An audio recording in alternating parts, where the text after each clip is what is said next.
사이다 무비튼. 내가 초등학교 5학년 아직 어린아이였던 시절의 일이다.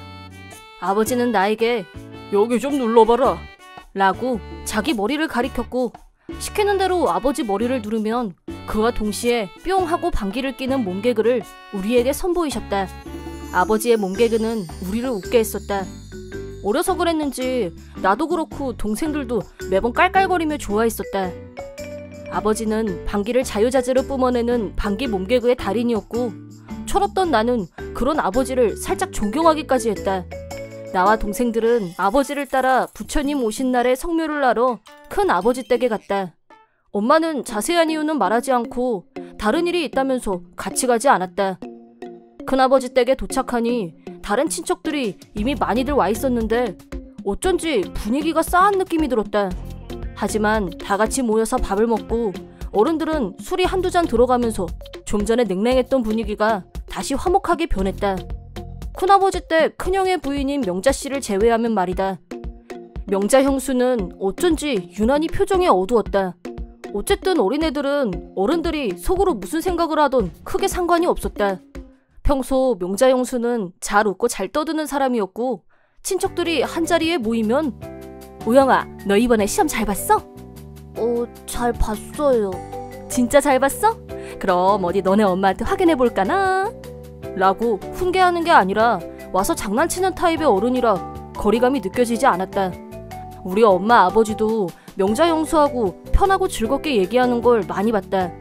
하지만 명자 형수의 시어머니인 큰어머니가 형수를 야단치고 구박하는 모습이 자주 눈에 띄었고, 형수가 시집살이를 한다는 것쯤은 나도 알고 있었다. 오늘처럼 친척들이 대대적으로 모인 자리에서도 너는 내가 이거 미리 해놓으라고 몇 번을 말했는데 아직도 안 해놓으면 어쩌자는 거야? 죄송해요 어머님. 그렇게 명자 형수가 잘못했다고 비는 장면을 자주 목격했다. 그럴 때면 우리 엄마가 그렇게 시키시지만 말고 형님이 좀 하셔도 되잖아요. 명자가 하는 일이 좀 많아요? 어떻게 집안 대소사를 혼자서 다 하겠어요? 라면서 명자 형수 편을 적극적으로 들었다. 그런 우리 엄마한테 명자 형수는 항상 죄송해요 라고 사과를 했고, 엄마는 또 형수한테 오히려 내가 미안하지, 형님이 시집살이 시키시는 거 뻔히 알면서 도와주지도 못하고 라고 말했다. 그런데 그날은 엄마가 일이 있어서 못 왔고 명자 형수를 대변해줄 사람이 없었지만, 문제의 큰어머니도 어디에 가고 없는지 집안에서 보이지 않았다. 명자 형수하고 사촌형의 표정은 어두웠지만 집안에 있던 애들은 전부 우리 아버지 주변으로 모여들어서 그거요, 그거 보여주세요 라면서 졸라댔다. 애들이 원하는 건 바로 아버지 전매 특허 몸개그. 방귀 뀌는 게 보고 싶어서 모인 애들 사이에는 명자 형수네 애도 있었다. 사람 좋은 우리 아버지는 그럼 여기 눌러봐 꾹 뿡 하고 우렁찬 방귀를 뿡뿡 뀌었다. 당연히 애들은 방바닥을 구르며 웃었다. 그때 명자 형수가 자기 애를 찾으러 왔다. 명자 조카, 여기 좀 눌러봐. 네. 꾹 뿡 라고 하면서 방귀를 발사했다. 방금 전까지 얼굴에 그늘이 졌던 명자 형수도 아버지의 방귀 몸개그에 빵 하고 터졌다. 그걸 보고 다시 애들이 깔깔거리고 웃었고, 한번 터진 웃음은 멈출 줄 모르고 이 사람 저 사람한테 전염됐다. 그러자 명자 형수는 작은 아버님 덕분에 크게 웃었어요 라며 웃다가 나온 눈물을 닦으며 자기 아이를 데리고 집에서 나갔다. 그러고 나간 뒤 명자 형수는 좀처럼 집으로 돌아오지 않았다. 형수가 별다른 인사도 없이 나가서 안 들어오고 형만 있는 게 영 이상했다. 아이까지 데리고 둘이 대체 어딜 간 건지 너무 궁금했다. 우리가 저녁 늦게 집에 도착하자 엄마가 집에서 기다리고 있었다. 밤늦게 엄마 아빠가 하는 얘기를 우연히 들었는데, 명자 형수는 아까 오후에 지갑만 달랑 들고 자기 애를 데리고 친정으로 가버렸다고 한다. 형수하고 형이 그렇게 심각한 분위기였던 건 다름이 아니라 사촌형이 바람을 피운 게 들통이 났고 그것 때문에 부부싸움을 했기 때문이었다. 당연히 잘못은 사촌형한테 있는데도 큰어머니가 옆에서 끼어들어서 네가 잘했으면 남자가 한눈을 왜 파니? 남자는 여자하기 나름이란 말도 모르니? 라면서 사촌형 편을 들고 형수 탓을 했다고 한다. 명자 형수는 남편이 바람 피운 게 형수 탓이라고 하는 시어머니의 말에 화가 나서 올분을 참지 못하고 어제 저녁에 우리 엄마한테 전화를 해서 하소연을 했다고 한다. 형수한테 얘기를 들은 엄마는 큰어머니를 따로 만나서 그러는 거 아니라고 쓴소리를 냈다. 그래서 엄마와 큰어머니가 밥 먹을 때 보이지 않았던 거였다. 엄마는 큰어머니를 밖에서 따로 만나서 솔직히 형님 아들 뭐 내세울 거 있어요? 시집와서 열심히 살아주는 것만으로도 절을 해도 모자랄 판에 언제까지 명자 시집살이 시킬 작정이에요? 제발 정신 좀 차리세요. 명자 걔는 동네에서나 회사에서나 다들 칭찬이 자자하네요. 복덩이라고요. 그런 마누라를 두고 나와서 바람 피웠다고 하면 사람들이 뭐라고 할 것 같아요?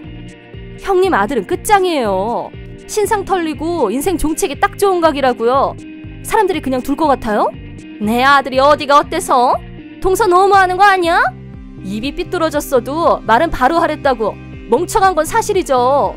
명자같이 분수에 넘치는 여잔 줄도 모르고 지가 잘나서 지한테 잘해주는 줄 알고 잘난 척이나 하고 바람 피우고 와도 명자가 받아줄 거라고 생각했다는 게 말이 되냐고요. 착각도 유분수지. 명자가 바보예요? 명자가 이혼하자고 하면 아마 형님 아들은 그날로 인생 끝이라는 것만 알아두세요. 그게 싫으면 형님이 아들 대령하고 명자 앞에 가서 무릎 꿇고 싹싹 비는 수밖에 없어요. 라고 시원하게 사이다 발언을 날렸다고 한다. 한편 상처받고 혼자서 몰래 울면서 고통스러워하던 명자 형수는 아버지의 방귀 몸개그에 빵하고 터지고 나서 당차게 친정으로 가버렸다는 것이다. 사촌형은 명자 형수가 잠깐 징징거리다가 다시 자기를 예전처럼 대할 거라고 생각하고 천하태평이었는데 명자 형수가 친정으로 가버리는 예상치 못한 변수를 만나자 멘붕이 왔다고 한다.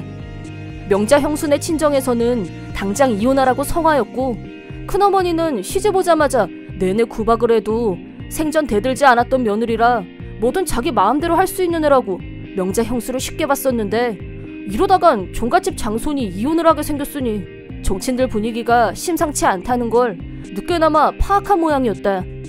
그제야 큰어머니와 사촌형은 둘이서 명자 형수 친정으로 달려갔고 명자 형수를 데려오려고 했지만 그 집에서도 형수 부모님은 물론 일가 친척이 진을 치고 사촌형이 오기를 기다리고 있던 터라 너 명자 배신하고 딴 여자 만나노니까 신나고 좋든? 뒷마당에 구덩이 하나 파놨는데 들어갈 각오는 하고 왔지? 명자는 내 친여동생이나 다름없어. 네가 우리 명자 눈에서 피눈물 나게 해놓고 설마 멀쩡하게 살아서 돌아갈 생각은 아니겠지? 사촌형은 공포와 두려움에 휩싸였다고 한다.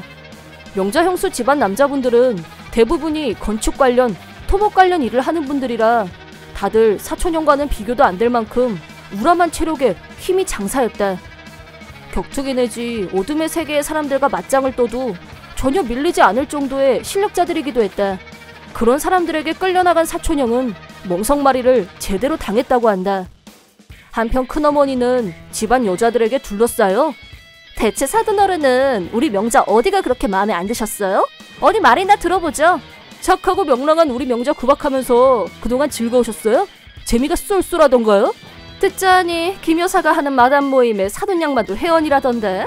저도 김 여사랑 트윈 마파라는 사이라서요. 사돈 양반 얘기 제가 잘해드릴 테니까 기대하셔도 좋아요. 기대 이상을 보여드릴 테니까. 막강 공격에 격침을 당한 큰어머니는 입도 뻥긋 못하고 울기만 했다고 한다. 그럼에도 불구하고 명자 형수는 집으로 돌아왔다. 사촌형은 뼈만 간신히 추슬렀고 큰어머니는 마담 모임에서 퇴출을 당하는 수모를 겪었다. 또 동네에서 따가운 눈총을 받으면서 분위기 파악을 제대로 했고 더 이상 명자 형수를 구박하는 건 있을 수 없는 일이 됐다고 한다. 파워 충전 후 돌아온 명자 형수는 사촌형 불륜 상대한테 위자료를 받아내며 복수를 냈다. 그리고 10년이란 세월이 흘렀지만 그 일이 있으므로 큰어머니는 명자 형수 눈치를 보는 신세로 역전됐고 해마다 어느 시기가 되면 큰어머니가 명자 형수 집안분들에게 인사를 하러 다닌다. 사촌형도 그때 단단히 혼이 나고 정신을 바짝 차렸는지 불륜이란 단어는 사촌형 사전에서 사라졌고 명자 형수 말이라면 고분고분 잘 듣는 순둥이로 사람이 확 변했다. 그때 일로 큰어머니한테 쓴소리를 했던 엄마는 형수에게 고마운 사람이 되었다. 친척들이 모이는 날이면 명자 형수는 엄마에게 그때 일은 정말 감사했어요. 라면서 빼놓지 않고 인사를 한다. 그땐 내가 너무 어려서 형수의 결정이 이해가 안 됐고 형수한테 형이 바람을 피웠는데 왜 이혼을 안 하는지 모르겠다고 직접 이유를 물어본 적이 있었다.